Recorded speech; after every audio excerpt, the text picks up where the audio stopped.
নমস্কার, আমি সৈয়দ মুশাররফ আজম মুক্ত আবহের পক্ষ থেকে আজ শিক্ষাঙ্গনে আপনাদের সামনে উপস্থিত হয়েছি। আজকে অন্যান্য দিনের মতো স্কুল শিক্ষা সংক্রান্ত বিভিন্ন সমস্যা, স্কুলের যে স্কুল ছুট সেটা কি করে বন্ধ করা যায় সে সম্পর্কে, এবং এই যে দীর্ঘ ছুটি, আমরা দেখতে পেলাম যে এবছরই প্রায় মাস দেড়েকের উপর টানা ছুটি স্কুলের।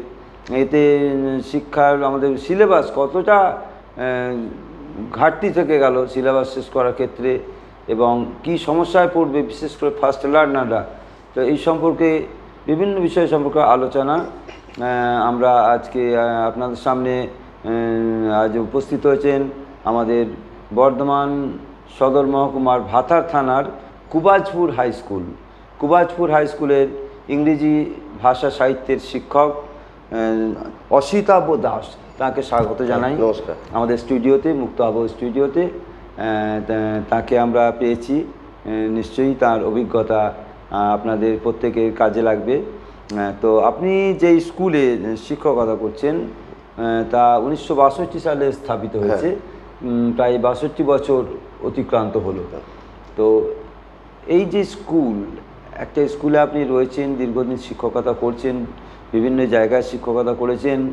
তো এই স্কুলে আপনার নিশ্চয়ই এটা তপশিল আদিবাসীভুক্ত এলাকার এবং তপশিলি সম্প্রদায়, শিডিউল কাস্ট, শিডিউল ট্রাইব যেটা, তো সেটাই আর কি, সেই শিডিউল ট্রাইব এলাকাভুক্ত। তো সেখানে মানুষের জোর করে লেখাপড়া তাদের শেখাতে হয়, তারা কিন্তু নিজের থেকে লেখাপড়া শেখে না। এবং যে এলাকায় আপনি বলছেন সেখানে ওই অবস্থা, এই প্রেক্ষিতে আপনাদেরকে কীভাবে আপনাদের এই সমস্ত বিষয় মোকাবিলা করতে হয়? যারা জমিতে চাষ করতে চলে যাচ্ছে, ডেকে ডেকে আনতে হচ্ছে, চল বাবা পড়বি, চ ক্লাস করবি, চ। তো এই যে কঠিন অবস্থা, তো এইটা কিভাবে মোকাবিলা করেন? হ্যাঁ, ব্যাপারটা হচ্ছে প্রথমত আমরা যে অঞ্চলে আছি, যে অঞ্চলের বিদ্যালয়ে এখন আমরা শিক্ষকতা করছি, এই এলাকায় আমাদের যে স্টুডেন্টরা আছেন, তো তাদেরকে শিক্ষালয়ে আনা, এটা একটা সত্যি কথা বলতে একটা খুব বড় চ্যালেঞ্জ আমাদের কাছে। কারণ অধিকাংশ ছাত্রছাত্রীরাই তাদের বাবা মায়ের সাথে মাঠের কাজে যায়। একদম। তো এর পরেও আমাদের তাদেরকে আনতে হয়, এবং এই যে মিড ডে মিল প্রকল্প, এই মিড ডে মিল প্রকল্পের মাধ্যমেও আমরা অনেক স্কুল ছুট কমাতে পেরেছি।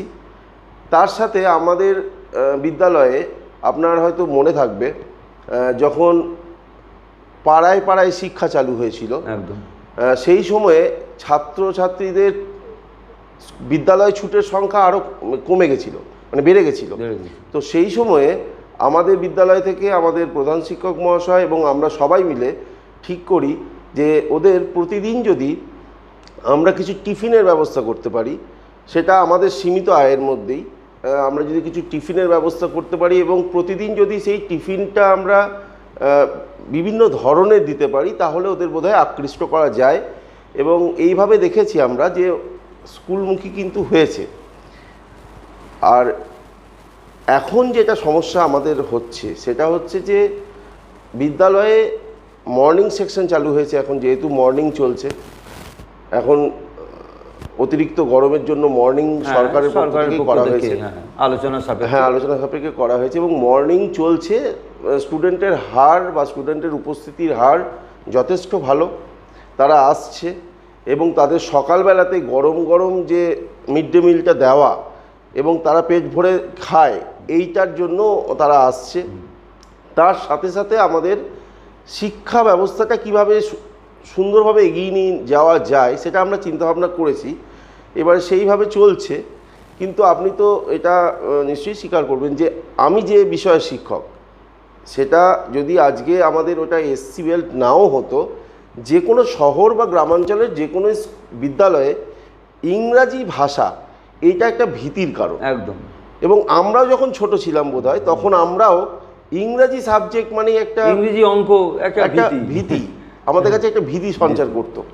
তো সেইটা কিভাবে কাটানো যায় সেটার জন্য আমি অনেকভাবে নিজেকে চিন্তাভাবনা করেছি। নিজে চিন্তাভাবনা করে আমি যেহেতু আমার এত বছরের অভিজ্ঞতাও হয়ে গেল, একদম নিজের অভিজ্ঞতা থেকে আমি যেটা দেখেছি, ওদের মতো করে ইংরাজিটা আমাদেরকে বলতে হবে এবং ওদের মতো করে শেখাতে হবে।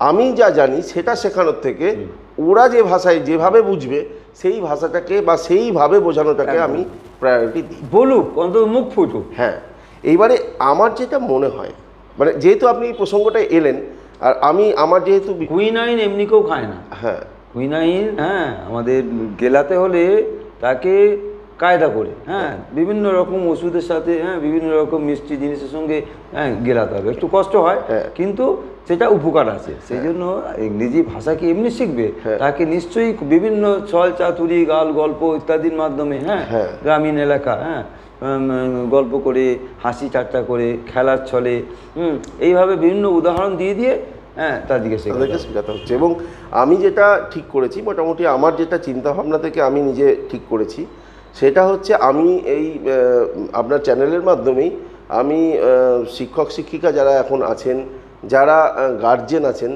এবং যারা স্টুডেন্ট, প্রত্যেককেই আমি এটা অনুরোধ করব, যদি আপনারাও এইভাবেই ভাবেন যে প্রাইমারি যে সেকশনটায়, সেই সেকশনটা আপনারা জানেন যে এটা কমিউনিকেটিভ একটা স্কিল বাড়ানোর চেষ্টা করা হয়, লিসনিং অ্যান্ড কমিউনিকেটিভ। তো এই দুটো স্কিলটা বাড়ানোই মেন টার্গেট হোক আমাদের প্রাইমারি লেভেলটা। বীজটা ঠিক বপন হোক। বীজটা ঠিক বপন হোক, তা শুনতে শিখুক এবং সে কিছু কিছু কথা ইংলিশে বলতে শিখুক। আমরা জানি যে তারা সব কথা পারবে না, এই কারণে আমি প্রত্যেক ক্লাসে যখন যাই আমি বারবার করে ওদেরকে এমফাসাইজ করি যে at least you have to say today at least 5 English ওয়ার্ডস।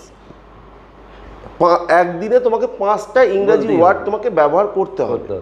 এবং এটা ভালো হয়, আমি ধরো যে টেক্সটটা পড়ালাম সেই টেক্সটের যে নতুন 5টা ওয়ার্ড আমি পেলাম, আমি সেই 5টা ওয়ার্ড যে কোনোভাবে বাংলা কথার সাথেই আমি ওই 5টা ওয়ার্ড কিন্তু ইউজ করব। একদম এইটা যদি করতে পারে তাহলে ওই 5টা ওয়ার্ডের কিন্তু তার স্টক অফ ওয়ার্ড কিন্তু বেড়ে যাবে।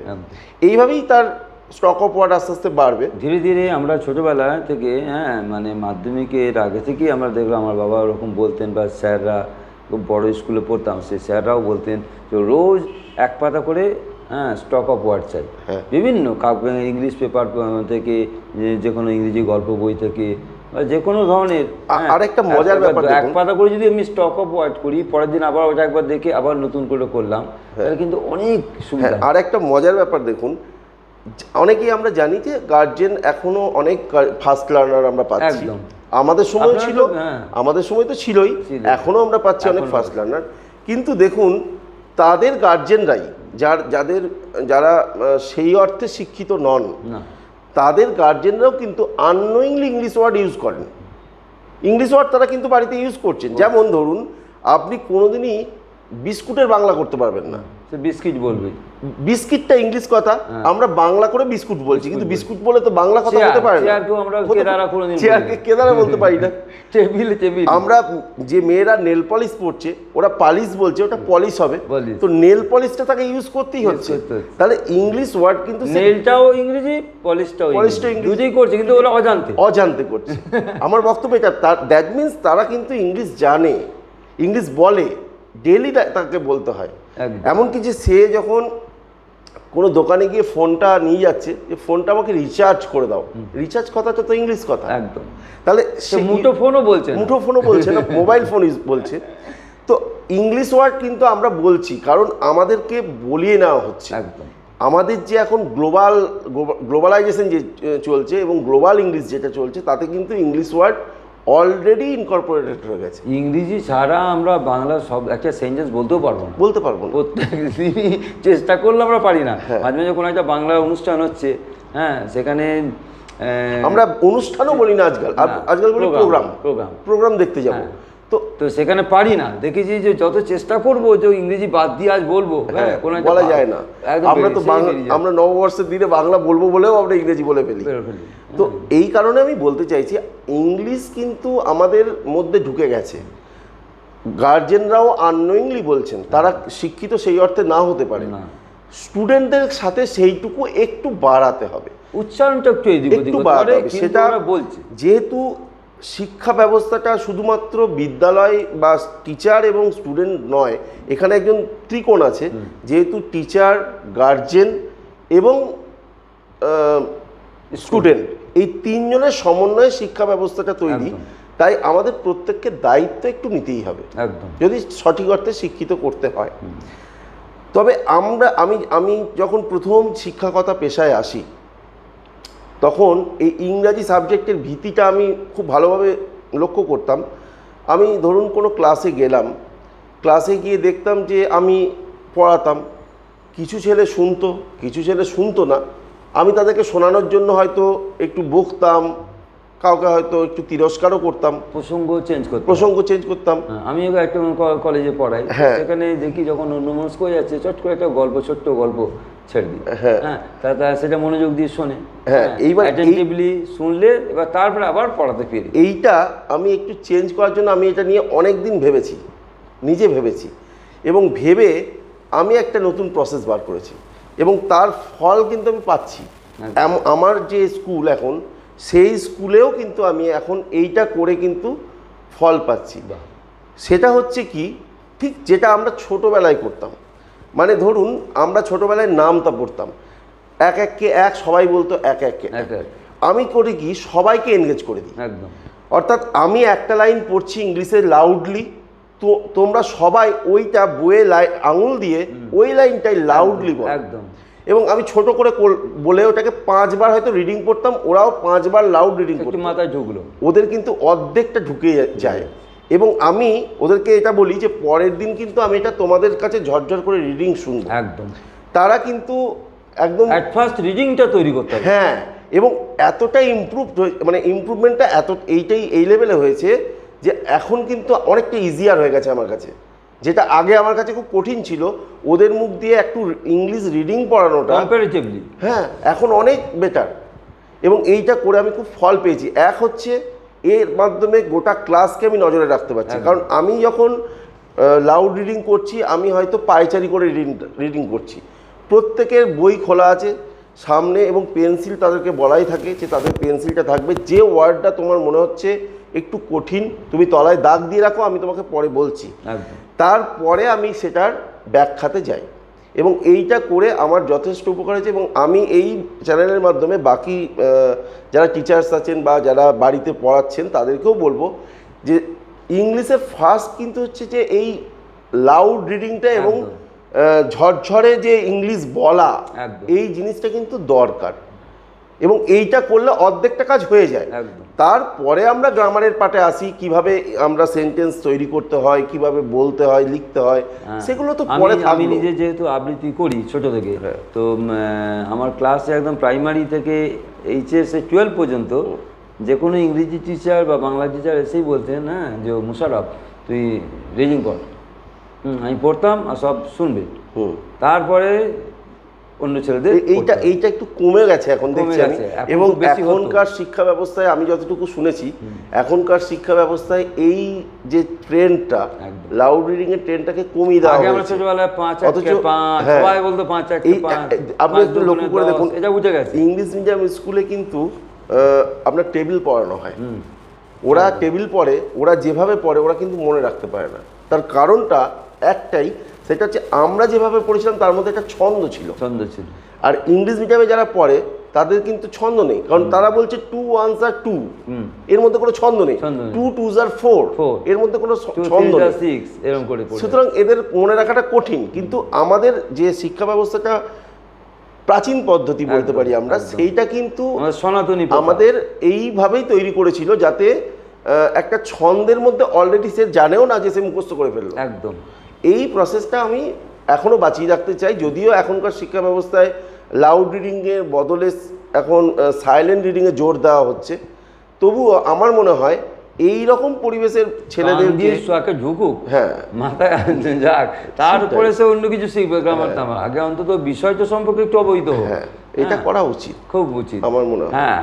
তো আপনার স্কুলে কোনো নূতনত্ব কিছু আছে নাকি? যেমন সব স্কুলে তো যে বিভিন্ন অনুষ্ঠান হয়, রবীন্দ্র জয়ন্তী, নজরুল জয়ন্তী, স্বাধীনতা দিবস, প্রজাতন্ত্র দিবস, অন্যান্য আমার আপনাদের বিদ্যালয়ে কিছু ব্যতিক্রমী কিছু, যেহেতু আপনাদের আমাদের বিদ্যালয়ের সব থেকে বড় একটা অসুবিধাই বলতে পারেন, সেটা হচ্ছে আমাদের কোনো মুক্ত মঞ্চ নেই।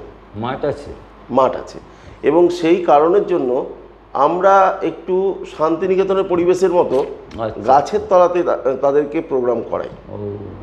মাঠ যেহেতু বড় মাঠ আছে আমাদের এবং গাছ আছে, হলঘর নেই না, সেই রকম বড় হলঘর নেই এবং সেই কারণের জন্য আমরা ওইভাবেই করি।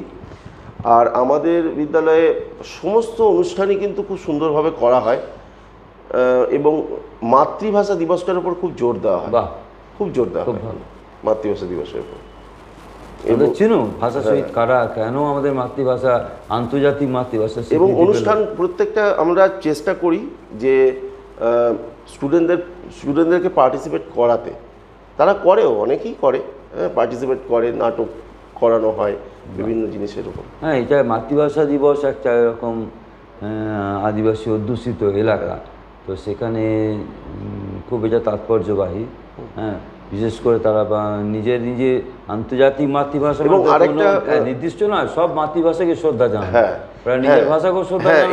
এইটা আপনি যেটা বললেন যে আমাদের এখানে নতুনত্ব কি করা হয়, আমাদের এখানে নতুনত্ব এটাই করা হয় যে মাতৃভাষা দিবসে বাংলার পাশাপাশি সাঁওতালি ভাষার যে কালচারটা, অর্থাৎ ওদের যে ধামসা মাদলের নাচ, এটা করানো হয় আমাদের। এটা করা ভাষায়, ওরা সাঁওতালি নৃত্য করে মেয়েরা, কোয়েড তো নিশ্চয়ই স্কুল, কোয়েড স্কুল, তাহলে আরো ভালো, ওরা নৃত্য করে এবং আমাদের ছেলেরাও ধামসা মাদল বাজাতেও পারে।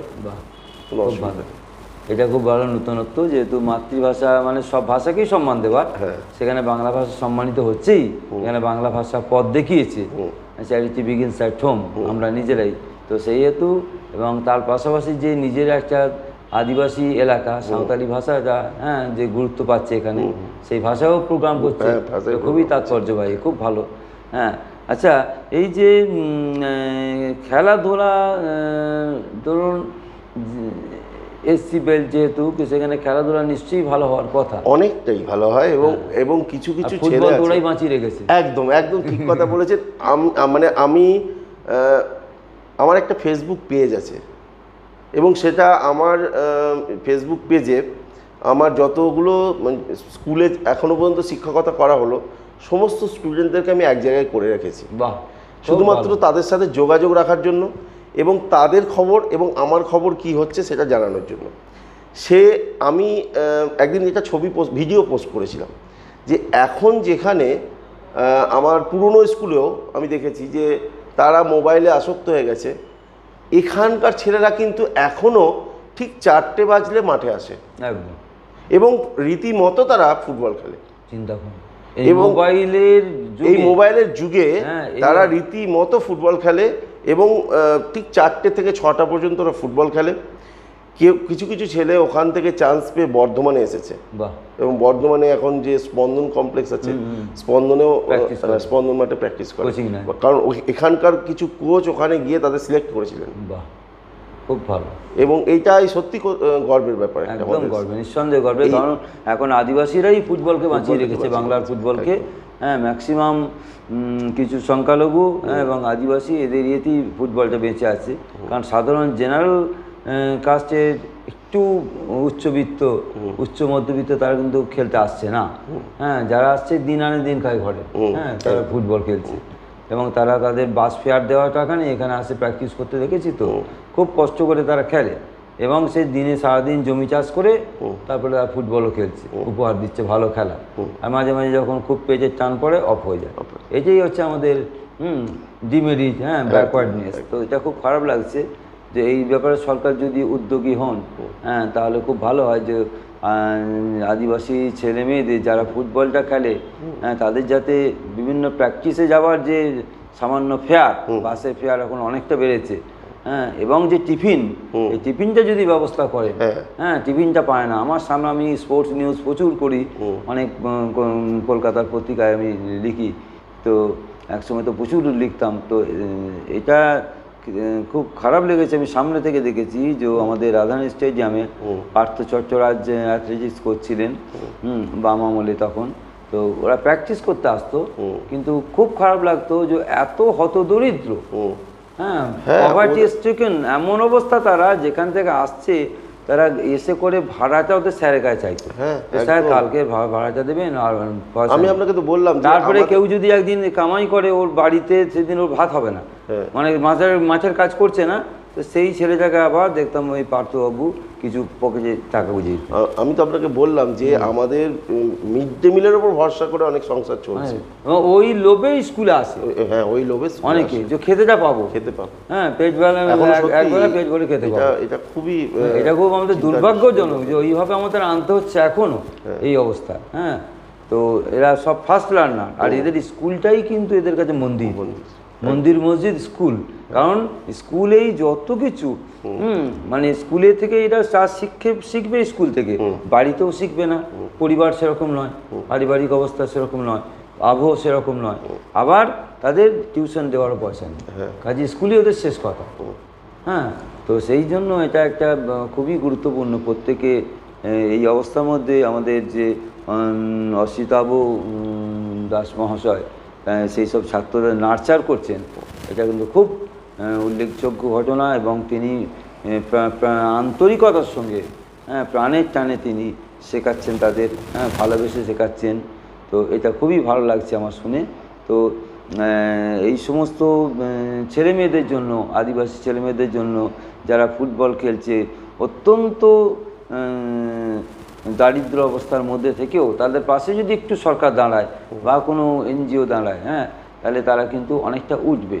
হ্যাঁ, তা নাহলে ওদের কিন্তু এখানে খালি পেটে এসে এখানে এক প্লেট জল খেয়ে অ্যাথলেটিক্স প্র্যাকটিস করতে হয় না। পার্থবাবু দেখতাম এখানে নিজের পকেট থেকে অ্যাসোসিয়েশন কিছু দেওয়া হতো না তেমন, হ্যাঁ অনেক পরে ব্যবস্থা করলো কিছুটা ছোলা, হ্যাঁ ছোলা ভিজিয়ে অন্তত রাখা হতো, তারা খেত, আবার যাওয়ার সময় কেউ কিছু টিফিন খেয়ে যেত, সেও ব্যবস্থা করা হতো। এগুলো ব্যক্তিগত উদ্যোগে কিছু কিছু করছে, যাদের সামর্থ্য আছে তারা করছেন, কিন্তু এটা আমার মতে বলে যেটা দীর্ঘদিনের ব্যাপারে লক্ষ্য রাখা হয়নি, সরকারকে একটু উদ্যোগী হওয়া খুব প্রয়োজন, এই সমস্ত ছেলেদের ফেয়ার দেওয়া বা টিফিন খাওয়ার ব্যবস্থা করা, তাহলেই কিন্তু ফুটবলের উন্নতি হবে, এবং খেলাধুলা করলে হ্যাঁ তার মন ভালো থাকবে, এবং পড়াশোনা, খেলাধুলাটাই তো কমে গেছে, এবং পড়াশোনা কিন্তু ক্ষতি হবে না, একদমই হয় না, এটা অনেকেই মনে করেন, অনেক গার্জিয়ান মনে করেন পড়াশোনা কোনোদিন ক্ষতি হয় না, হ্যাঁ পড়াশোনাটা বরং সহায়ক হয়।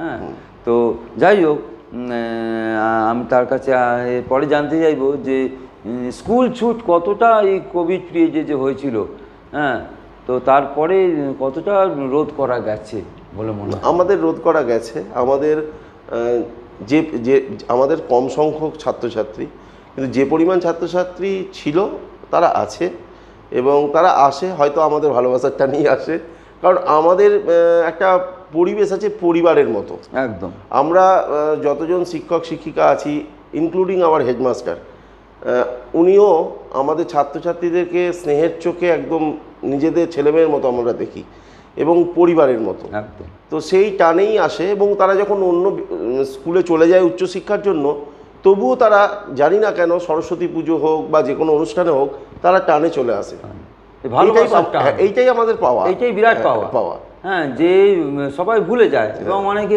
পরে গিয়ে গালিগালাজও করে, এমন আছে হ্যাঁ যে স্কুলে কিছু পেলাম না, এই করে না, আমাদের স্কুলে শুধু শাসনই করতো, কিন্তু এই যে আপনারা একটা ভালোবাসা দিয়েছেন তাদের, এবং তারা সেটা গ্রহণ করেছে, তার জন্য তারা আপ্লুত। হ্যাঁ, এবং তারা স্কুল ছেড়ে দিয়েও পরে আসছে, হয়তো তারা দেখবেন পরে প্রতিষ্ঠিত হয়ে গেছে, হ্যাঁ তারপরেও কিন্তু স্কুল ছাড়বে না, একবার বছর অন্তর একবার দুবার তারা আসবেই, প্রতিষ্ঠা দিবস বা সরস্বতী পুজো, হ্যাঁ বা কোনো অনুষ্ঠানে আসবে, এটাই বিশাল প্রাপ্তি। আর আরেকটা কথা যেটা হচ্ছে যে এই যে এই স্কুলের মধ্যে আপনারা সব কিছুই দেখছেন, হ্যাঁ কিন্তু একটা বিষয় খারাপ লাগছে, যেটা অন্তত যে এই দীর্ঘ ছুটিই হয়ে যাচ্ছে, হ্যাঁ অনেক ছুটি বেড়ে যাচ্ছে গরমের জন্য, কিছু করারও নেই, কিন্তু এরপরে এটা কি করে এটা মেকআপ দেওয়া সম্ভব সিলেবাসটা, বিশেষ করে ওই শ্রেণীর ওই ক্যাটাগরির ছেলে। হ্যাঁ, এইটা নিয়ে অনেকেরই অনেক প্রশ্ন আছে, আমি জানি, অনেকের হয়তো এটা নিয়ে ভাবেনও যে এত ছুটি স্কুলে দেওয়া হচ্ছে, তো এটা নিয়ে একটু বলা মনে হয় প্রয়োজন। সেটা হচ্ছে দেখুন, আমরা যখন ছাত্রাবস্থায় ছিলাম, আমি বর্ধমান মিউনিসিপ্যাল হাই স্কুলের ছাত্র, তো আমাদের সময়ও গরমের ছুটি কিন্তু এরকমই প্রায় থাকতো। আপনার মনে আছে কিনা জানি না। না থাকতো, কিন্তু 1 মাস প্রায় গরমের ছুটি 1 মাস প্রায়, কিন্তু তারপরে যেটা কিন্তু সেইভাবে ছুটি এত বেশি ছিল না। এখন ছুটি অনেক বেড়ে গেছে বিভিন্ন কারণে, ছুটি অনেক বেড়েছে অনুষ্ঠান, এবং এখন 1.5 মাস পেরিয়ে যাচ্ছে ছুটি। এক এক সময় 2 মাস হয়ে যাচ্ছে ছুটি। একবার ছুটি পড়লো আবার ছুটি দেওয়া হলো। আমার মতে বলে গরমের জন্য দিন 10 ছুটি দেওয়া হোক। হ্যাঁ, প্রচণ্ড গরম, তো সেই দাবদাহের জন্য দিন 10 ছুটি দেওয়া হোক, তারপরে আবার সেটা যদি একই অবস্থায় থাকে তখন আবার দেওয়া হোক। সেটা কেটে কেটে দেওয়াটাই ভালো। এই ক্ষেত্রে ইংলিশ মিডিয়াম স্কুলগুলো এগিয়ে যাচ্ছে। হ্যাঁ, তার কিন্তু অত ছুটি দিচ্ছে না। এইবারে এই জিনিসটা একটু বোঝার দরকার। সেটা হচ্ছে যে আমরা যখন, আমি সবসময় কেন আপনার মনে হতে পারে আমি বারবার পাস্টকে টানছি, কিন্তু আমি ওইখান থেকেই যা পেয়েছি তো ওইখান থেকেই পেয়েছি। তো সেই হিসাবে আমার মনে হয় এই ছুটিটা দিলেও ছুটিটাকে কিন্তু টিচাররা কাজে লাগাতে পারে যদি তারা ইউজ করতে চান। যেমন আমি যেটা করি, আমার প্রত্যেকটা ক্লাসে একটা করে গ্রুপ করা আছে, তাদের বাবা মাদেরই নাম্বার। তো আমি যেটা করি, কিছু না, ক্লাসের মধ্যে অ্যান্ড্রয়েড ফোন সব আছে করতে না, বাবা মায়েদের আছে। বাবা মায়েদের থাকা অসম্ভব, তো তাদের জমিতে কাজ করে বেশিরভাগ না, তবুও আছে, অনেকেরই আছে। এখন তো অ্যান্ড্রয়েড ফোন ম্যাক্সিমামেরই আছে। তো যদি নাও থাকে তাতেও অসুবিধা কিছু নেই। আমি যেটা করি, গরমের ছুটির আগে আমি কিছু কাজ দিই। ধরুন আমি দিলাম যে 5-এর ক্লাস 5 বা যারা নিচু ক্লাস তাদের দিলাম, আমি প্রতিদিন আমি কিন্তু ডেট ওয়াইজ হাতের লেখা দেখবো। ইংলিশ হাতের লেখা 1 পাতা করে ডেট ওয়াইজ থাকবে, যেটা আমাদের সময় ছিল। হাতের লেখার জন্য একটা খাতা করতে হতো, বাংলা ইংরাজি হাতের লেখা, 1 মাস ছুটিতে হাতের লেখা। তো এইটা আমি এখনও চালু রাখি। প্লাস আমি যেটা কিছু কাজ যেগুলো আমি করিয়েছি সেইগুলোকেই আমি কতগুলো মানে ইউনিটে ভেঙে দিই। ধরুন আজকে তুমি মানে এই কদিন তুমি এইটা পড়বে, তারপরে তুমি এইটা পড়বে, এইভাবে ভাগ করে দিই। আমি করি কি, সেটা ওদের অ্যান্ড্রয়েড ফোন না থাকলেও আমি এমনি ফোন নাম্বার তো আমার কাছে সবারই আছে, নাম্বারে তাদের গার্জেনের সাথে কন্ট্যাক্ট করি এবং ছেলে পড়তে বসেছে কিনা বা পড়ছে কিনা এইটা খোঁজ নিই। ডেলি খোঁজ নিই। যদি পড়তে বলে হ্যাঁ পড়তে বসেছে, আমি 1 সপ্তাহ পর সেই ছেলেটার সঙ্গে কথা বলি বা মেয়েটার সাথে কথা বলি। আমি জিজ্ঞাসা করি, যদি দেখছি যে কিছু করছে না আবার গার্জেনকে বলি যে ও কিন্তু পড়ছে না। আর যদি পড়ে তাহলে আমি সেখান থেকে 2-1টা প্রশ্ন জেনে নিচ্ছি, ও পড়ছে কিনা আমি বুঝতে পারছি। সুতরাং আমি বাড়িতে থেকেই কিন্তু ওর পড়াটা চালিয়ে যাচ্ছি। এইটুকু দায়িত্ব নিতে হবে 3 জনকেই, 1 স্টুডেন্টকে, 1 গার্জেনকে, 1 টিচারকে, 3 জনকেই দায়িত্বটা নিতে হবে। তাহলে আমার মনে হয় এই যেটা নিয়ে আমরা ভাবছি এত 1 মাস ছুটি, আমার মনে হয় এটা বাড়িতে থেকেও সুন্দরভাবে করা যায়। কজন করে এটাই আমার বক্তব্য, এটা করতে হবে। কজনের মধ্যে এইটা যদি করা যায় তাহলে কিন্তু অসুবিধা হওয়ার কথা না। কারণ ওরা যখন আবার আসবে তখন কিন্তু ওরা টাচে আছে অলরেডি, একদম ওরা টাচে থাকছে। টাচে রাখাটা খুব ভালো। এই যে থাকছে ওদের মধ্যে একটা আগ্রহ সঞ্চার হচ্ছে পড়াশোনার ব্যাপারে। স্যার দেখছেন, স্যার জিজ্ঞেস করছেন, তারা আরেকটু পড়ে নিই। আর যারা একটু স্টুডিয়াস বা ভালো একটু কম্পারেটিভলি ওয়েল, তাদের মধ্যে তারা কিন্তু বারবার আরও এগিয়ে যাবে। এই আপনার এই স্টুডিও আসার আগে আমি আজকে সকালে ক্লাস 9-এ, এটা প্রসঙ্গক্রমে চলে এলো, ক্লাস 9-এ আমি আজকে ভয়েস চেঞ্জ শিখিয়েছি। তো প্রেজেন্ট ইনডেফিনিট টেন্সে ভয়েস চেঞ্জ কীভাবে করতে হয় এটা আমি শিখিয়েছি। এবং আমি ওদের বলেছিলাম যে আজকে দুপুর 2টোর সময় তোমাদের আমি 10টা করতে দেবো। আমি রাত্রি 10টার মধ্যে যেন ওই প্রশ্নের উত্তরগুলো করে আমাকে মানে পোস্ট করবে। যদি যে পোস্ট করতে পারবে না, যার ফোন নেই, তো সে আমি স্কুল এলে সেদিনই যেন দেখিয়ে দেবে। তো তারা করতে থাকছে। এখন এই যে কন্টিনিউশনটা রাখতে হবে, মানে আমরা জানি যে ওরা পারবে না, কিন্তু একটা মনিটরিং চালিয়ে যেতে হবে, তবে কিন্তু হবে যতটা সম্ভব। হ্যাঁ, যতটা এর মাধ্যমে রিকুপ করা যায়। হ্যাঁ, কিন্তু যা ম্যাক্সিমাম এই ছুটি মানে বেড়াতে চলে গেলেন টিচার, এইগুলো খুব খারাপ। কারণ বেশি ছুটি তুমি স্কুলে আসছো না, কিন্তু সেই সময়টা ছাত্রছাত্রীর জন্য তোমাকে ব্যয় করতে হবে। হ্যাঁ, এটা খুব দরকার। তাহলে এই যে সরকারের পক্ষ থেকে ছুটি দিচ্ছে, দীর্ঘ ছুটি, হ্যাঁ, এটা কিন্তু এই ভ্যাকেশনটা কাজে লাগানো যায়। হ্যাঁ, আচ্ছা, তাহলে আপনার মোটামুটি আমরা খুব ভালো লাগলো। আর একটা কথা বলে নিই, সেটা যেহেতু ইংরাজি বিষয়টা নিয়েই বারবার করে বলা হচ্ছিল যে ইংরাজি বিষয়ের ভীতি কাটানো এবং ভীতির ব্যাপারটা, তো স্টেপ বাই স্টেপ আমি আবারও বলছি, প্রত্যেক গার্জেনকে হোক, স্টুডেন্ট বা টিচার যারা শুনছেন, প্রত্যেককে আমি রিকোয়েস্ট করব যে স্টেপ বাই স্টেপ একটু ভাববেন। প্রাইমারি লেভেলে কমিউনিকেটিভ এবং লিসনিং যে এবিলিটি সেটা যেন বাড়ে। আপনারা ছোটোখাটো একটা করে ওয়ার্ড হলেও বাড়িতে চেষ্টা করুন ইংলিশে কথা বলতে, বা একটা করে সেন্টেন্স অন্তত ইংলিশে বলতে। Give me a glass of water এটাও বলা যায় বাংলায়, জল দাও না বলে, বা গুড মর্নিং এটুকুও অন্তত ইউজ করুন। তাহলেই দেখবেন ছেলেদের মধ্যে এটা ডেভেলপ করছে। এরপর যখন আপনারা যাবেন তখন একটা জিনিস, মানে আমি বলছি ক্লাস 5 to 9 বা 10 পর্যন্ত আপনারা যারা ভাববেন যে ইংলিশটাকে এর পরে কীভাবে পড়ানো যায়, তাদেরকে আমি অনুরোধ করব, যদি আপনারা এইভাবে ভেবে দেখেন যে তাদেরকে আগে বোঝান যে চা তৈরি করার একটা প্রসেস আছে। আমরা প্রথমে চিনি, তারপরে চা, তারপরে জল দিলে চা হয়ে যাবে না, হবে হয়তো একটা কিছু, কিন্তু সেটা খাওয়ার যোগ্য হবে না। তো তার একটা প্রসেস আছে, প্রথমে জল ফুটতে দিতে হয়, তারপরে একটু চিনি দিতে হয়, তারপরে লাস্টে চা পাতাটা দিতে হয়। এই যে প্রসেসটা, সেটা কিন্তু সিমিলার একদম ইংলিশ গ্রামারের ক্ষেত্রে। আর গ্রামার না থাকলে তো কোনো ভাষাই আমরা বলতে পারবো না। যেহেতু আমরা ল্যাঙ্গুয়েজ পড়াচ্ছি, ল্যাঙ্গুয়েজটা, ভাষাটা পুরো ডিপেন্ড করছে গ্রামারের উপর। আর এই কারণেই ব্রিটিশরা যখন এসেছিলেন আমাদের দেশে, ঠিক তখন ওরা বাংলা গ্রামারের উপর এত জোর দিয়েছিলেন, ওরা যাতে বাংলা শিখতে পারে। তো এইটাকে সহজ করে সুন্দরভাবে পড়ানো যায়, গল্পের ছলে পড়ানো যায়। এবং আমি অনেককেই রিকোয়েস্ট করব, যদি আপনারা হেল্প নিতে চান, ডক্টর পবিত্র সরকারের একটা বই আছে, বইটার নাম হচ্ছে সহজে ইংরাজি শেখা। তো ওই বইটা একটু উল্টে পাল্টে দেখলে আপনারা কিন্তু ওদেরকে গল্পের ছলে ওইটাকে সুন্দরভাবে ক্লাস ওয়াইজ আপনারা কিন্তু ব্যাখ্যা করতে পারবেন, এবং আমার মনে হয় তাতে একটু ইমপ্রুভমেন্ট হবে। আর 9 থেকে 10 যখন যে সমস্ত স্টুডেন্টরা আসছে, তাদের যেহেতু ওই পিরিয়ড থেকে লিটারেচার একটু একটু করে ঢুকছে, তো এরপরে 9-10-এর পরে 11-12, তারপরে ওরা কলেজে গিয়ে একদম লিটারেচার নিয়ে পড়ছে। তো এই 9 থেকে শুরু করতে হবে একটু একটু করে লিটারেচারের পার্ট দিতে। সেটা যেমন আমরা অটাম কবিতা যখন পড়াই জন ক্লেয়ারের, বা যখন আমরা লার্কিনের নর্থ শিপ কবিতাটা পড়াচ্ছি, সেখানে কিন্তু আমরা লিটারারি অনেক কিছু পাচ্ছি। সেইগুলোকে এক্সপ্রেস করুন, সেইগুলো একটু একটু করে ঢোকান। কারণ ওরা বাচ্চা, ওদের মধ্যে এখনও সেই লিটারেচারের বোধ তৈরি হয়নি।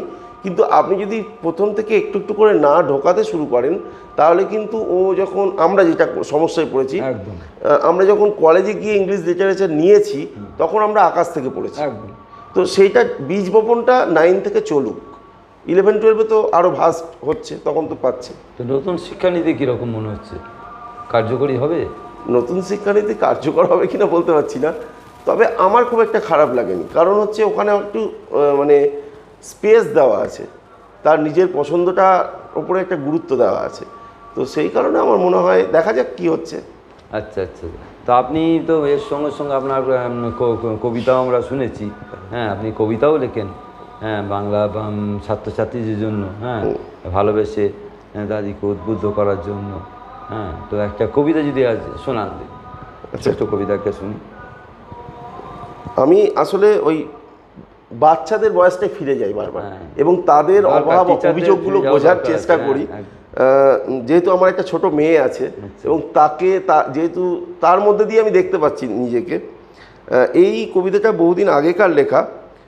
কবিতাটা আবৃত্তি করেছিলেন ব্রততী হালদার, আপনার নাম শুনেছেন হয়তো। একটু কবিতাটার নাম বন্ধু।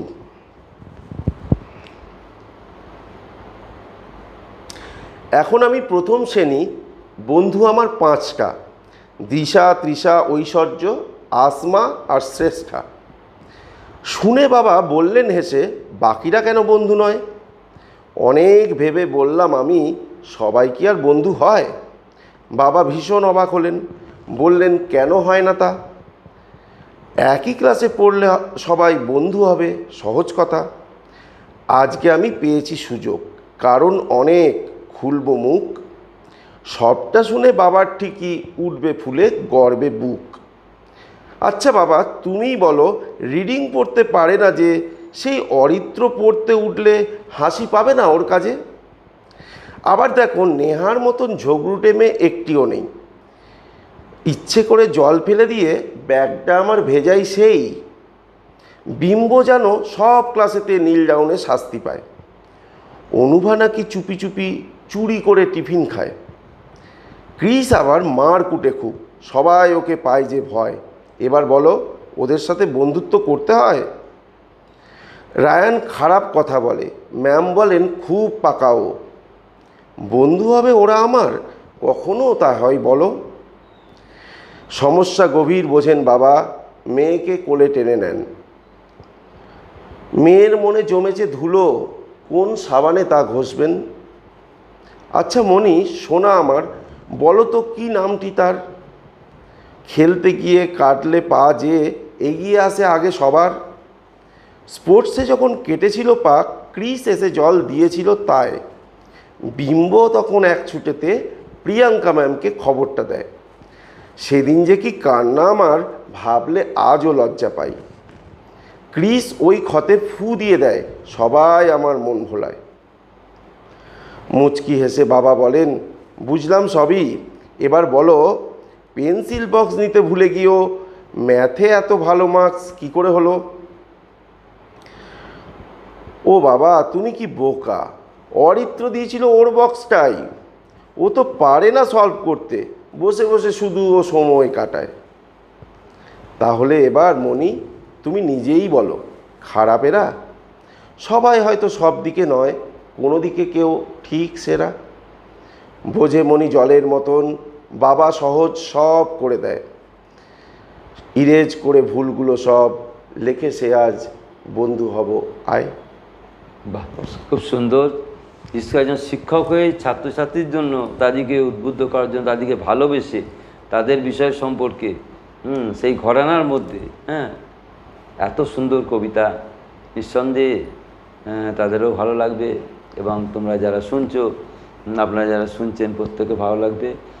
আমি আজকে পরে তার এনজিওর মাধ্যমে আমরা পরে আরেকদিন তাকে পাবো, কীভাবে তিনি সমাজসেবা করছেন। তিনি অনেক নিজে পকেটের টাকা খরচ করে একটা এনজিও চালান, এবং সে তার মাধ্যমে অনেক দুস্থ ছাত্রছাত্রীদের তিনি পুরোপুরি ব্যয়ভার তাদের বহন করছেন।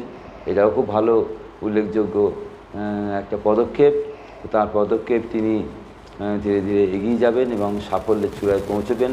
এই যে ইংরেজি শেখাচ্ছেন এত সুন্দর, সহজ সরলভাবে, গল্পের ছলে, কথার ছলে, মজার ছলে ছাত্রছাত্রীদের, এটা অত্যন্ত তাৎপর্যমণ্ডিত। এবং এইভাবে সবাই কিন্তু এইভাবে উদ্যোগী হন না, একান্ত শিক্ষাকে ভালো না বাসলে, শিক্ষা ব্যবস্থাকে ভালো না বাসলে, এবং ছাত্রছাত্রীদের ভালো না বাসলে, শিক্ষার্থীদের ভালো না বাসলে কিন্তু এত উদ্যোগী হওয়া যায় না, এত উদ্যমী হওয়া যায় না। তাকে আমরা আমাদের স্টুডিওতে আমি সৈয়দ মোশাররফ আজম, আমার সঙ্গে ছিলেন এতক্ষণ কুবাজপুর হাই স্কুলের ইংরেজি ভাষা সাহিত্যের শিক্ষক অসিতাভ দাস মহাশয়।